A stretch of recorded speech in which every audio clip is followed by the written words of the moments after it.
The day the HOA president told me my house wasn't mine anymore, she smiled like she was handing me a gift basket.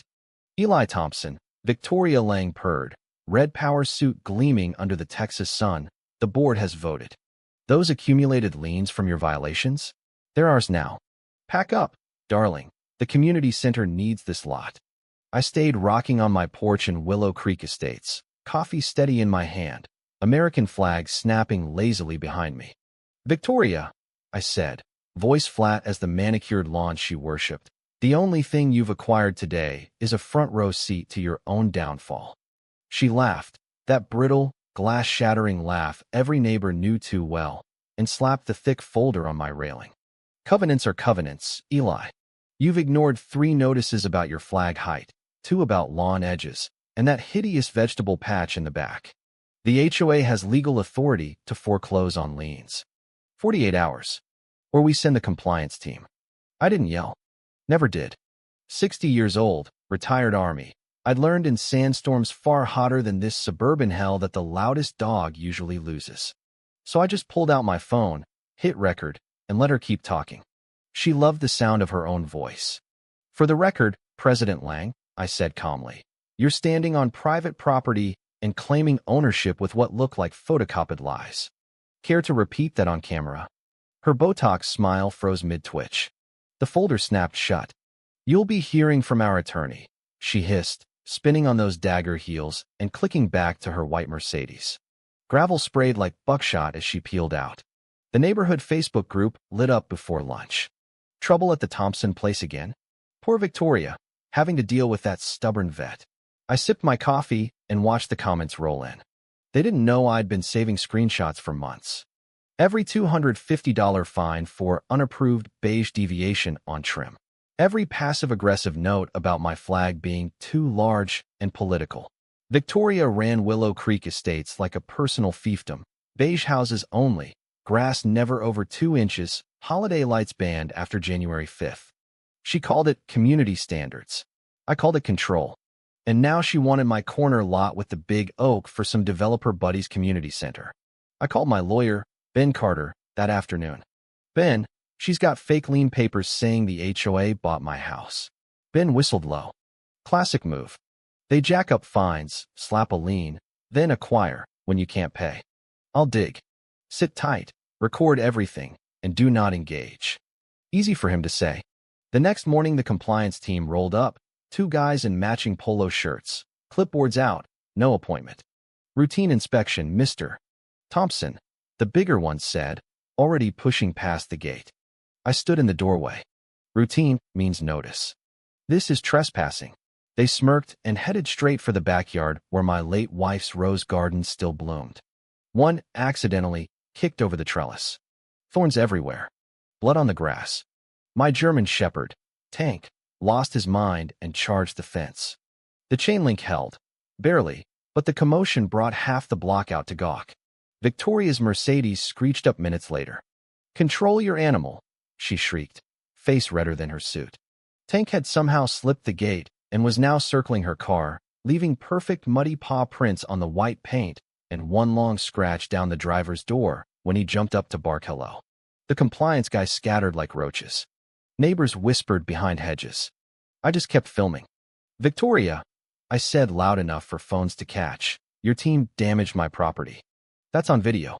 And your car, well, dogs will be dogs. She glared pure murder, but forced that fake smile for the audience. We'll overlook this if you sign the quitclaim today. I smiled back. Overlook what? The trespassing or the fact your inspection just cost you a new paint job? Deputy Kyle Miller showed up next, Victoria's golf buddy, of course. Eli, let's not make this a thing, he drawled, tipping his hat. Pay the fines, trim the hedges, keep the peace. Victoria's just doing her job. I looked him dead in the eye. Her job includes forgery now? Kyle's smile slipped. He left without a ticket for them. That night I sat on the porch longer than usual, Tank at my feet, reviewing footage. The comments in the group had turned nastier. Eli's turning the neighborhood into a junkyard. Someone should report him to the county. Victoria was spinning hard. But I'd been in worse fights. I waited. 3 days later the compliance team was back. this time with a locksmith and a board-authorized entry order. They jimmied the side gate while I was at the hardware store. By the time I pulled up, they were in my backyard measuring for demolition prep. Tank was locked inside, barking his head off. I stayed calm, phone up. You're breaking and entering. The lead guy smirked. Covenants allow it for enforcement. That's when my young neighbor Leo, college kid who mowed for me, came running over. Mr. Thompson, they can't do that. He stepped between them and the garage door. One compliance goon shoved him hard. Leo stumbled into the old wooden fence I'd built with my dad. It cracked. Tank finally burst out the dog door, and chaos exploded. The big dog barreled straight for the white Mercedes parked at the curb. He hit the side panel like a furry missile, denting it deep. Victoria, watching from across the street, screamed like the world was ending. Neighbors filmed from windows. I finally whistled Tank back. The compliance team fled. Victoria stood there, lipstick smeared, eyes wild. You'll pay for this, Eli Thompson. Deputy Kyle arrived again. He talked to her first, then me. Eli, she's willing to drop charges if you sign the papers and leave quietly. I stared at him until he looked away. Charges for what? Defending my home. He sighed. It's getting messy. Lawyers, insurance, just make it easy. That was the moment I knew the local system was hers. I installed cameras that weekend, solar floodlights, motion sensors, night vision covering every inch. The rancher in me from my grandpa's old stories would have approved. Willow Creek Estates looked peaceful from the outside, but underneath it was a powder keg wearing beige. The fire started 2 nights later. I woke to the smell of gasoline and smoke. My garage, the one holding my wife's old gardening tools, my dad's workbench, every photo and medal I owned, was an inferno. Flames roared against the night sky. I grabbed the hose, Leo showed up in pajamas, and we fought it until the volunteer fire department arrived. Too late. Everything inside was ash. The investigators the next morning? Deputy Kyle again. Old wiring, Eli. Happens in these older homes. I held up the charred gas can I'd found behind the shed. Wiring doesn't pour itself. He wouldn't meet my eyes. Don't jump to conclusions. Insurance will sort it. That afternoon, I opened the fireproof safe that somehow survived. Insurance papers were there. But so was my great-grandfather's leather journal from 1895. I hadn't touched it in decades. Flipping through brittle pages, one entry stopped my heart. Played cards with old man laying down at the saloon. He bet the deed to his 40 acres against my stake. Fool drank too much. By sunrise the land was mine. He cursed me as he left. Feels like a curse on the family, but a man seizes opportunity. Lang. Victoria's maiden name. The entire subdivision, every beige house, every HOA rule, sat on land her family lost in a drunken poker game. She wasn't just greedy. She was settling a 130-year-old score. The rage that hit me wasn't hot. It was cold and sharp. I called Ben. I've got proof this is personal. Then I sat on the porch with the journal and watched the security footage. A dark sedan had cruised by slow at 2 a.m. No plates visible. But I knew. Leo showed up the next morning with bruises on his face and a message. 2 guys jumped me behind the feed store. Said tell Mr. Thompson to sign or the next fire takes the house, with you in it. I drove him to the clinic myself. Deputy Kyle never even took a report. That night I sat at the kitchen table watching the camera feeds, shotgun across my lap. The quiet wasn't peaceful anymore. It had teeth. I started making calls. First to old Jim Peterson, 3 houses down, then Marcus from the VFW, then Leo's dad. I told them everything. The forged liens, the fire, the journal, the attack. I laid the family secret bare. No sugarcoating. When I finished, Jim just chuckled. So your granddad was better at poker than hers. That don't give her the right to burn your life down. Marcus nodded. This ain't about 1895. This is about now. They all stayed. We built a plan. Phone tree. Watch schedule. Backup cameras. The neighborhood that had whispered against me started whispering for me. Victoria's next move came fast. A convoy of black SUVs and a moving truck rolled down the street at dusk, lights flashing like some ridiculous parade. She stepped out in a fresh white suit, manila envelope in hand. Final notice, Eli. The board has authorized immediate possession. Compliance team will remove your belongings. Behind her, 8 men in tactical vests fanned out. Movers started unloading dollies. The Facebook group was blowing up in real time. Some neighbors cheering her on, others finally waking up. I walked out to the gate, phone recording, voice calm. "You're trespassing." "Again." She laughed. "Not anymore. This is HOA property now." That's when the rumble started. From both ends of the street, headlights appeared. Trucks, old Fords, shiny Chevys, Jim's cattle hauler, rolled in and boxed her convoy tight. Doors opened. Neighbors stepped out. 20 of them. Arms crossed. Silent. Unmoving. Victoria's face went white. "This is a legal assembly. I'll have you all arrested." Flashing lights cut through the gathering dark. Not Kyle's cruiser, 3 state trooper cars. Ben Carter stepped out with them, file in hand. Victoria Lang, the lead trooper, boomed, "You're under arrest for conspiracy to commit fraud, filing false liens, arson, assault, and trespass." Ben held up the folder. Bank records, phone logs, security footage, and 3 witnesses who flipped on your little crew. "Deputy Kyle Miller, you're next." Obstruction and bribery. Victoria started screaming about lawsuits. Kyle looked like he might puke. Handcuffs clicked. The neighbors didn't cheer. They just watched justice finally land. But the sky had other plans. Dark clouds that had been building all day finally broke.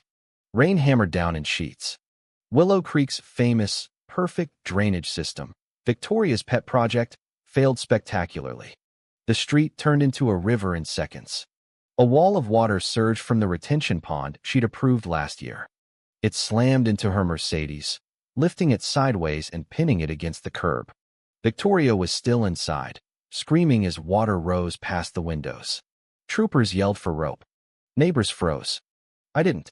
I grabbed the winch cable from my truck, waded into the churning flood up to my chest, hooked it to the frame while the current tried to rip me away. Marcus and Jim cranked from the bank. I smashed the back window with a rock, reached in, and pulled her out. She clung to me like a drowning cat, sobbing. I dragged her to dry ground and collapsed beside her. The troopers wrapped her in a blanket. She wouldn't look at me. Couldn't. The rain eased. Sun broke through. The moving trucks were impounded.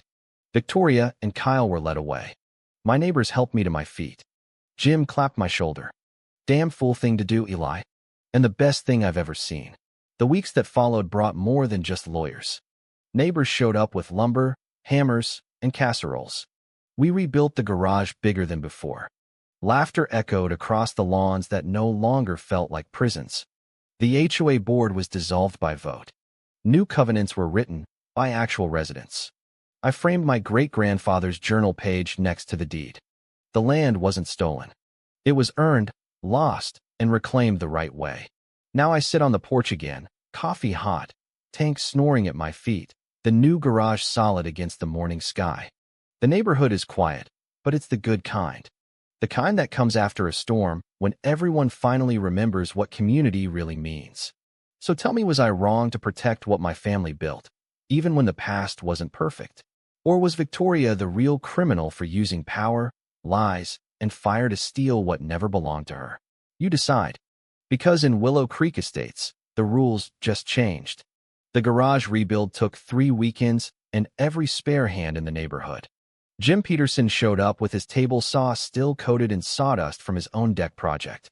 "Figured you could use a real man's workbench," he grunted, unloading it like it weighed nothing. Marcus brought cases of beer and stories from the VFW that had us all laughing until our sides hurt. Leo's dad, Al, taught the younger guys how to run wiring without burning the place down again. Even the ones who'd whispered against me in the Facebook group showed up with sheepish faces and tool belts. "Sorry about believing her crap," one muttered while hammering shingles. I just nodded. No need to rub it in. The satisfaction was in the silence. Victoria's trial made the local news, small-town scandal with big teeth. Forged documents, kickbacks from developers, the arson-for-hire crew she'd paid cash under the table. Deputy Kyle flipped faster than a pancake once the state troopers showed his bank statements. The judge wasn't amused. Community service for the lesser charges, but the fraud and arson stuck. Last I heard, she was selling beige houses in some other subdivision 2 states away, still wearing that red suit like armor. Ben stopped by one evening with the final paperwork. HOAs dissolved. New covenants are simple. Mind your own damn business unless it actually affects safety. He grinned. You did good, Eli. Most men would have folded. I shrugged. Most men didn't have a great-grandpa who taught them to finish what they start. The journal stayed on the shelf now, open to that 1895 page whenever I needed reminding. The curse her ancestors spat that day had finally run its course, not through fire or liens, but through neighbors choosing decency over drama. Tank had a new scar on his ear from the night he defended the yard, but he wore it like a medal. The rose garden came back stronger, planted by half the block in memory of my wife. Evenings on the porch felt different. Kids rode bikes without parents side-eyeing my flag. The mail lady waved instead of averting her eyes. And every time a new family moved in, someone made sure to tell them the story, not the sanitized Facebook version, but the real one.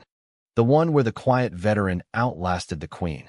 One Saturday, a shiny new Mercedes, white again, pulled up slow.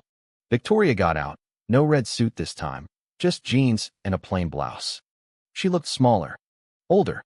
She didn't come up the walk, just stood at the curb and called out, Eli, thank you for pulling me out. I nodded once. Land takes care of its own, even the ones who forget that. She swallowed hard, got back in the car, and drove away without another word. Tank didn't even bark. The neighborhood watched from windows, but nobody posted about it. Some stories are better left off Facebook. Rebuilding wasn't just wood and nails. It was therapy with power tools. Every swing of the hammer drove out another memory of Victoria's syrupy voice. Every beam we raised felt like flipping off every ridiculous fine she'd ever slapped on me. The day we hung the new garage door, the whole crew stood back and cheered like we'd just won the Super Bowl.